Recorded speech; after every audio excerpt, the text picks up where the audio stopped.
Ram. Luar biasa. Luar biasa.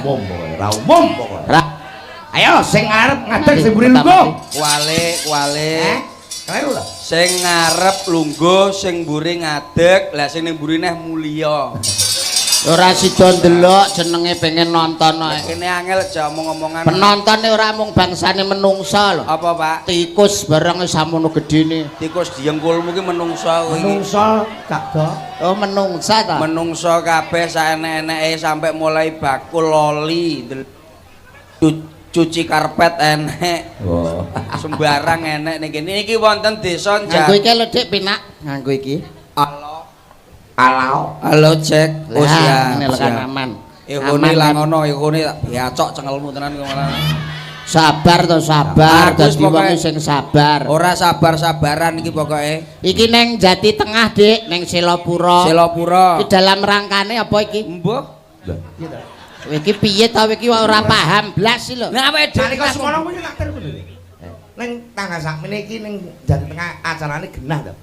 Lah aku lah ngerti dalang iki ra budal waduh. Lah sebabnya apa lagi dalang apik lho iki rumangsamu. Lho, lah lek dalange apik kelakuane sing elek. Oh, aduh.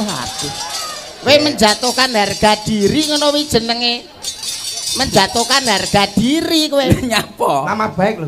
Nama baik Pak Redi Suyoto Putro itu adalah dalang terbaik Kabupaten Blitar. Lho. Omong ngono kuwi. Dalang terbaik Kabupaten Blitar sapa wong kok sing nanggap Pak Redi engko bar mesti terus bangkrut. Maksudnya apik to do mau. Mesti termasuk dalang pagebluk ngono lho, Cek. Wuru Mas aku ngarepmu apik omburine malah jelontrong nek. Tegese bangkrut ki bangkrut anune leh gone memolone bakulan tang laris, dagangane laris, asile akeh sing pedagang-pedagang. Lah penonton sakmene mbane iki lho. Iki nek ora saka karismane dalange gak mungkin. Sapa sing ngomong? Ora mergo ndelok potonganmu cel. Iki saka sebab Iki apa lho kuwi? karena dalangnya itu punya karisma. Nah, kowe tau duwe karisma mbok gadekne Lah iki wong karisma mbok ganti mio. Wong pedah ra gablek lho dalang iki. Rumangsamu apa ora ngerti aku jeroane dalang iki piye? Iki dalang. lho. Aduh. Lah menanggap dalang iki rugi ya, Pak? Lah kok iso rugi lho? Lah ora ning ngono wayahe mbayar kan sakbare dalang lha iki sadurunge mbayar wayahe sadurunge main ngene iki DP wis entek rijik kok iki iki. Ngono kuwi jenenge dalang kreatif. Artine ngono iki wis gak ngrepotne panitia. Oke panitia gak repot, tapi yoga karo sinden sing repot. Nyapa? Salaman mosok gak iso. Lah resiko apa ora iki? Lah resikone piye to, Bang? Salaman tok ada resiko. Lah wong salaman iki nggih resiko. Salamane resiko. Resiko. Lah wis salaman, ya nek salaman padha wong ngertine. Lah nek saiki salamane wong Jawa Timur karo wong Jawa Barat wis beda. Apa iya to, Pak? Lah nek wong Jawa Timur salaman paling tidak salaman sik, lagek Diambung. diambung. Tapi nek wong Jawa Barat diambung sik, lagek salaman. Contone. Omahku wong Jawa Timur, wong Jawa Barat. Lah Jawa Barat ambung sik, lagek salaman. Aku salaman sik, lagek diambung. Hei Mas Percil, aku maha damang.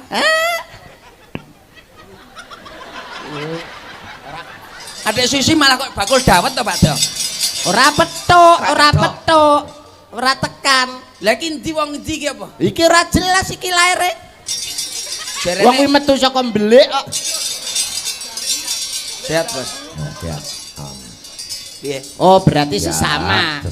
Sesama. Jawa Timur. Ngene lho, Dik, karo aku, Dik. Apa? Maksudnya ngene apa? Adu pitik. Mangsamu ra entuk ngono kuwi ra entuk, Dik. Adu pitik ra entuk. Lho, koclok kowe. Kowe gong kowe. Enggong kowe. Kok adu pitik iki hebat. Itu menurut undang-undang KUHP. Lho, Ngerti berapa KUHP? Polisi Republik Indonesia menegaskan bahwa adu jago itu termasuk pekat penyakit masyarakat. aku rung mari ngomong mbok cegat. Daripada adu jago, lebih baik kita ke mahakam. Lenya, lho. Padha ae koclok. Ora sadar. Maksud ngene nyapa? Apa? Nyapa? Minum. Tuku ekstra jos. Oh. Mangsamu tunggalane kene BI masuk nah aku. Masuk no. Oh, Oke. Bos. Siap, Bos. Siap. Niki teng wonten desa Jati Tengah. Jati acarane Tengah. napa? Bersih desa Citaku. Bersih desa. Bersih Ngerti, desa. Oke lek diomongi dagelane lungguh lho ayo Dik dagelan. Lah. Angel musuh Kleru Piye? piye ora ngono nyo. Lah Lah kan apane? dagelane lungguh. Maksude sing arep lungguh ben ngerti sampean wong loro, ora kok kowe lungguh kuwi nyampun dekem angkem apa piye kuwi? Weh, Walah, piye to? maksudnya awak dhewe kon ngadeg ben roh ngono lho. Ah. Lah timbang ngene mbok ya dirabi. Lah, Mendina roh, Kowe gelem lanang padha lanang kentes musuh kentes. Sing wedok lho maksudnya kan mendina roh. bersih desa Jati Tengah. Bersih desa Jati Tengah. Bersih desa niku pun pas nek nanggap wayang, nanggap dagelan, nanggap wayang kulit. Niki wis pas atau sudah terep. Sing Terep, ngomong sapa? Kula. Wah. Karena bersih desa kok nganti ora nanggap wayang, ora nanggap dagelan, kuwi mesti rugi. Lah kok rugine kok ndi kuwi? Sing rugi awake dhewe ora ditanggap kok. Kowe iki mbok ngomong niki masalah majune desa iki lho Pak Do. Lah, masalah Angel Aku kowe piye awakmu jajal apa iso? Jadi bersih desa iya to, padha-padha ngresiki desane. Nak perlu didol. Loh, Lha terus Maksudnya- wonge kon neng ndi wonge? Maksude sing didol ki ora apa-apane, Pak. Apane? Cara nuwun sewu, cara penyakit iki didol diguwak aja nganti ning kene. Apa kena penyakit Penyakit didol? piye lek ngedol? Lah genah kuwi penyakit hernia ya didol 75. Mosok enak. Heeh, hernia. Apa enak hernia 75? Sayake sakmene ngarepanku rondo jenenge hernia didol 75 regane. Jenom apa wis tuwek? Ya sik enom, tuwek ya enak jane. Sing 75 lho jenom. Ya sik lumayan. Ngono ora gelem ngejak. Kuwi iki penyanyi goblok ora nyapa-nyapa. Lah ya masih tak jak tanggapan elektron. Didol suarane lho, didongakne warga Jati Tengah. Kabahagiaan, katentreman lan keselamatan tansah kajiwa kasarira kabeh warga sing mapan ana Jati Di Tengah. Tansah manggih Basuki Widodo kalis ing Sambekala. Amin. Sing petani tetanene ya asile memuaskan. Masuk. Sing pedagang dagangane ya laris. Sing usaha usahane ya sukses. Sing dadi dalang Dik, Kuwi jane nyapa to dalang ada mutah-mutah ning kono ki. Ku kancane dongane kakek-kakek Dal. iki. nek kira-kira masuk angin rasah nyang lho. Mulih ana lho. Kesuwen.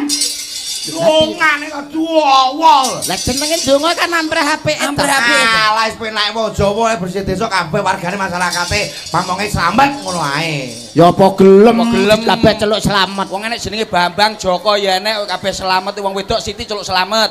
Gosokno we.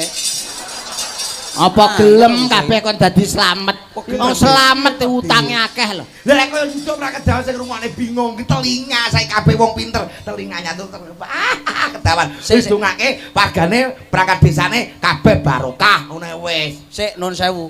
Berarti ndonga ki cukup sithik. Bener Pak Yuda lho, ndonga kudune komplit. Komplit. Upamane sampean ndonga, lak ndonga ora komplit Pak. Ndonga ora komplit. Muga-muga panjang umur. Sampean gelem umurmu dawa terus matang-matang kena penyakit ning nggon. Gelem ya? Ya ben Gelem kapok. piye? Ben Seger kapok. waras, sehat wal afiat, rezeki akeh. Oke. Panjang umur. Umur. Kita ngono jajal. Aduh aku njaluk ya Allah. Panjang umur. Panjang umur. Bosok kena kencing manis, bosok kowe ngene.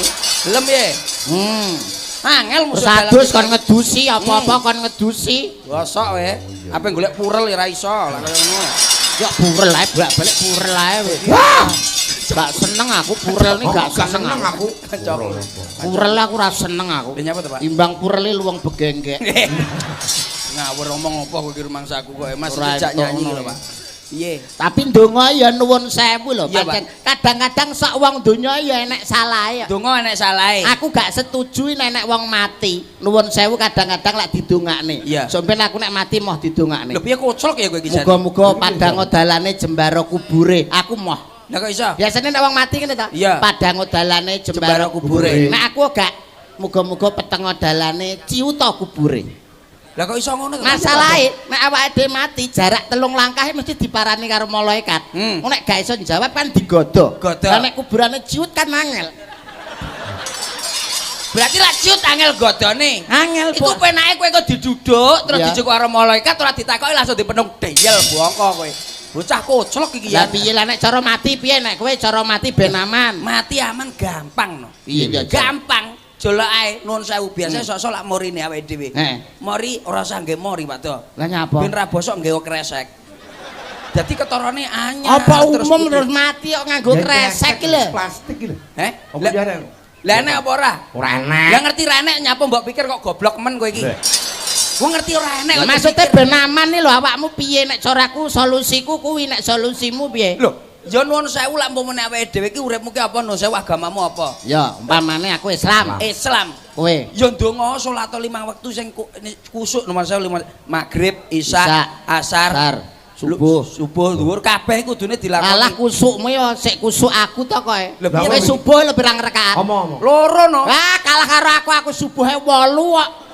Pocong kowe. Kowe goblok kowe piye kowe iki jan? Aku cah taat aku. Taat tapi kebablasan kowe. Kowe kebatok. Aku subuhe 8 rakaat. Lah kok iso? Tanggo nambeli sing ndek iki lali kok aku. Oh, ya termasuk kodok niku lho. Lah apa ora entuk nek Ya nambel. oleh. Katanya iki nek wong utang wajibe Nyaur. wong nyilih wajibe Balekne. wong gawe wajibe nganggo. Ya ora mesti. Loh, iya no, Pak. Ora mesti. Iya. Ah wong duduk kubur ki gawe kok gak melok ngenggu. Berarti wong gawe iki ra melok ngenggo. Ora mesti. Mok wong gak gawe melok ngenggo. Melok ngenggu. Contone bojone dhewe ora melok gawe ya melok ngenggo ya. Apa kuwi apa? Lho, maksudnya ngenggo nggon perasaane iki lho Pak, maksudnya. Perasaane. Ora mesti, ora mesti. Ngen nganune kuwi lho, Pak. Lho